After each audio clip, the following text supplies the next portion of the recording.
Welcome to Brave Dynamics. This is your host, Jeremy Au. Leadership is harder than it looks. As a proven founder and Harvard MBA, I interview courageous entrepreneurs, executives, and investors every week. I also share my frontline experiences, coaching insights, and own professional development journey. If you're stepping up as a new leader, founding a startup, or venturing into the great unknown, this is the podcast for you. Successful founders and investors have shared their reflections in earlier episodes. This podcast is a time capsule from 2018 where I shared my personal journey with groundbreakers on tackling America's childcare shortage and founding Cozykin, an early education platform for new and expectant parents. We grew rapidly across Boston and New York and raised $8 million of venture capital funding from pre-seed to Series A. Cozykin was eventually acquired by Higher Ground, a global education leader that runs Montessori-inspired education services across USA, Europe, and China. Here we go, back in time. This is Groundbreakers, a show about social entrepreneurs and the innovation they lead.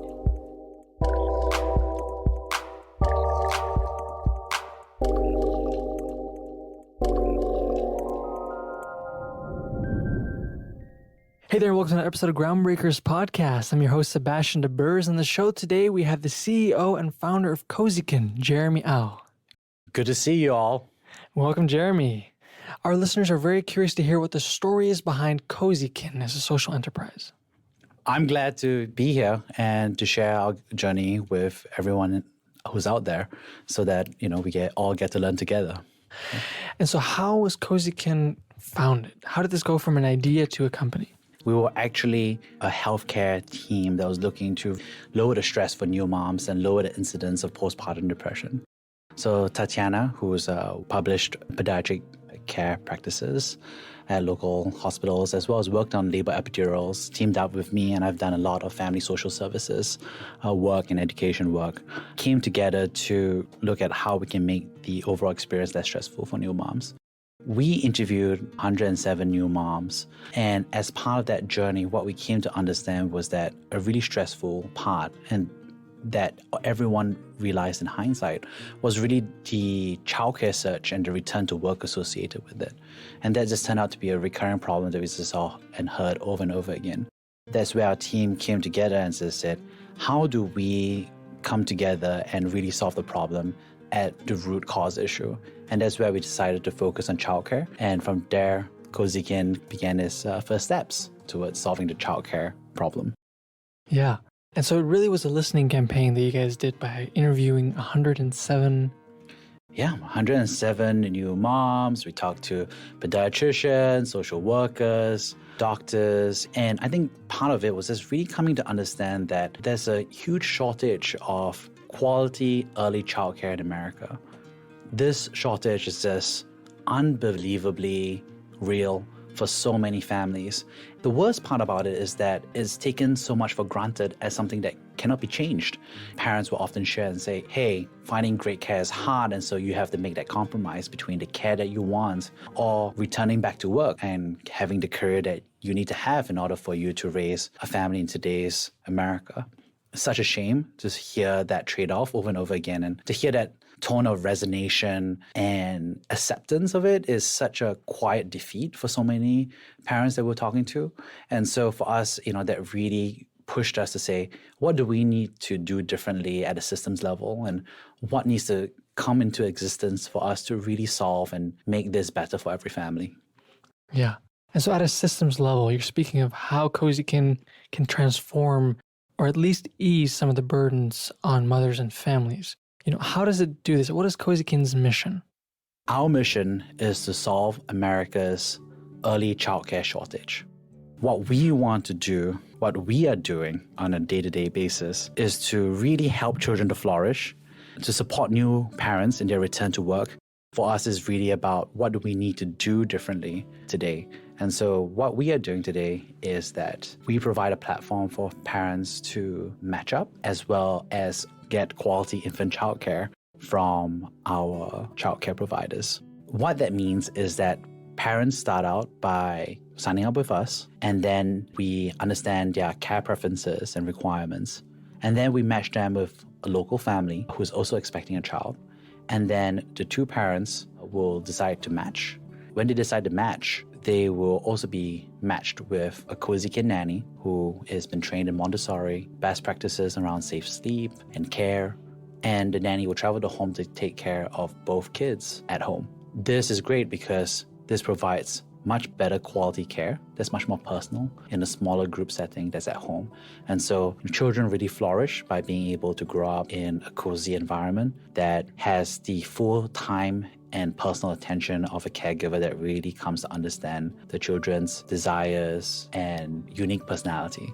At the same time, it's also so much better for families because the convenience of really having care at your own home or your neighbor's home allows parents to have a much better schedule around work, as well as to also appreciate and have the flexibility of babysitting and other care that they may have because of today's requirements of work. So how does Cozykin work? How can I enroll my toddler? What we do is that you sign up with us as an expecting parent. You'll tell us when you need care to start. You tell us your aspirations as a parent, and you tell us what you need to see happen in order for your aspirations to come true. Based on this data that you provide us, we're able to match you with a local family who shares those same aspirations and dreams and goals, such that both of you can meet together and make a decision about whether both of you would like to raise your babies together. If you decide to do so, that's great. And if you decide not to do so, Cozykin will help match you with another local family until you're able to find another family that you're comfortable setting off on that adventure and building community with. As a result, with the two families that have agreed to have these two babies together in the same home, we are able to match in a nanny who will be the top 5% of America's nannies. And basically what we do is that we train them, we personalize, we make sure that they understand your dreams and aspirations and preferences. And then you get to meet a nanny and make a choice. And if you say yes, that's great. That's fine, as we will match in another nanny for both families to make a choice around. Then when childcare starts, you have incredible care at home because the nanny is coming to your home to take care of both babies at once. The children are happy because they have the socialization of growing up with another baby, which is so key to cognitive development at this stage.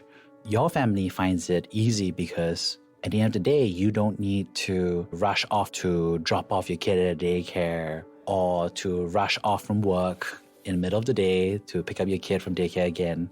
You don't need to deal with the hassle of the travel. And more importantly, you don't need to handle all of the rigidity of the schedule that's by the daycares, and as well as be able to delegate all of the taxes and paperwork and everything that is necessary for it to be a fair working environment for these nannies as well. So all in all, what you get is that you get 10x better quality care in the form of more personalization, lower ratios, and more socialization. It's 10 times faster because you no longer have a 6 to 12 month wait list at daycare, but are guaranteed care instantly. And not only that, you have a much better schedule and flexibility around your work and family requirements. And lastly, all of it is for the same price as daycare. It sounds like the affordability and the flexibility and the quality of Cozykin's care is really transformative. Do you have any stories to share with people that have already been impacted by Cozykin? Every day, we're just hearing experiences by families about what they really enjoy about Cozykin, and more importantly, about how they see their children really flourish under care. We have multiple testimonials that's flowing in every day, just sharing about the joy that their child has just playing with their new best friend. It's such a joy to have friends and be part of a community as human people, and we understand that as adults. And to see that in the children as they intuitively just grasp the fact that there is a new friend that they love being around and to play with and to learn from, it's just such an incredible memory for both parents and as well as caregivers. Everyone at Cozykin that is working hard to make sure that every day it's a seamless, perfect experience for everyone really appreciates that joy of knowing that we're really doing something that's so incredible for so many children, for so many families. another parent's asking about whether to sign up for Cozykin, let them know I'm available to talk with them, because I'm happy to help people understand that the binary choice between terrible childcare and your career no longer exists because Cozykin is here. So tell us a little bit about who's been impacted by Cozykin. What are the stories of children that have, been thriving under Cozykin? There's so many stories. We as a team are so privileged to hear the joy in parents as they share how their children are growing and flourishing with their new best friends. One of the stories that, I distinctly remember is, a story about how this toddler is so excited every weekend for Monday to come by so that she can spend time with her new best friend. It's such a joy to hear that story because it really reminds, especially myself, about that joy about finding that kindred spirit of what it means to really play and what it really means to really be present with someone else. And that's the best part of being a parent, is that you see who you were reflected in someone that you hold dear. And it's such a joy for our team as well to really be stewards for all these families. Okay, so Jeremy, it doesn't sound like a coincidence that you went into this care industry, right? What in your life shaped you to align yourself with this mission? That's something I ask myself often, because it's sometimes hard to see the pattern when you're in the middle of it. Yet when you look back, it becomes so much clearer. For me, I think very much about, three kind of stories that really mean a lot to me, very much helped me kind of shape and has served as an anchor for me during both the good days and the tough days. Growing up, I often heard a story from my own mom about what it took to raise me. She had grown up in Malaysia without the benefit of any education, elementary or middle school or high school or university. And she had really made her own way in the world to really care for the people and the family around her. She worked multiple jobs, and she did what she had to do to not just survive, but also to care for the other people in her family. She would share with me about how she chose to have me, and at the same time, also for the first time, go to university. That was just an unimaginably tough challenge for her. From the time when I was a kid, I don't think I really understood what it must have been to raise a kid and go to school without the benefit of any of the previous schooling. She really struggled to get really good care, and she actually shared with me about how she built a community around the people around her so that she was able to pool care with her friends and family such that she was able to go back to school. She was fighting to really have and deliver on both dreams, having a family as well as having an education. When I was a kid, I don't think I really understood how much it cost her and how tough it must have been for her. Yet when I think about myself, what if it had been me to make that set of decision? I find it incredibly daunting, and I'm not sure if I could have risen up to the same challenge. That's something that I really respect about her. Another thing is that, years down the road, I think one thing that started me kind of really getting started down the journey of giving back to the community was really having been the recipient of such care. In high school, my first love passed away from a sudden illness, and it was really unexpected for our family and for myself. During that experience, there was grief and loss. In that experience, I really hit rock bottom in terms of my personal emotions, as well as my academics, as well as, my hope for the future. During that time, so many people stepped forward to help me out, counselors, social service organizations, a local church pastor as well. During that period of time, they provided me a kindness from strangers that was shocking to me because they didn't really know me. That kindness was very much came without conditions and came without expectations. And that was, a true source of comfort during that time. This is how I can imagine, how a drowning man must feel with a life buoy in the middle of the ocean. I think you just have to cling on to the nearest thing, and for them, they provided that support. It took me time to do what I needed to do. I took me time to, volunteer for the military. It took me time to get my life back together. It took me time to make a decision to even try and, study my SATs, to even make a decision to apply for university. And during that time, I think I developed a growing sense of gratitude for the people who had helped me, and what help can a teenager do, to some extent, right? But I think in many ways, I really tried to instead pay it forward to help people who kind of needed help around me. So, during my time and, when I finally was able to basically cobble together, the applications and do what I needed to do, get into university, one of my core goals was being very focused on what it meant to really deliver the same kindness that had been shown to me to other people around me. Similarly, without the same preconditions and similarly without the same conditions. And so that was just something that I really aspired to be and do more of. That's something that's tough to hold on to, I think, because, in this day and age, it can feel as if you are trying to pay it forward, if you're trying to help people, then you're being a sucker. I try not to think about it that way. I hear it. Sometimes I do fear it. Yet what I'm trying to do every day is just really kind of live up to the same incredible help that, other people had provided to me. And so that's something that I often see.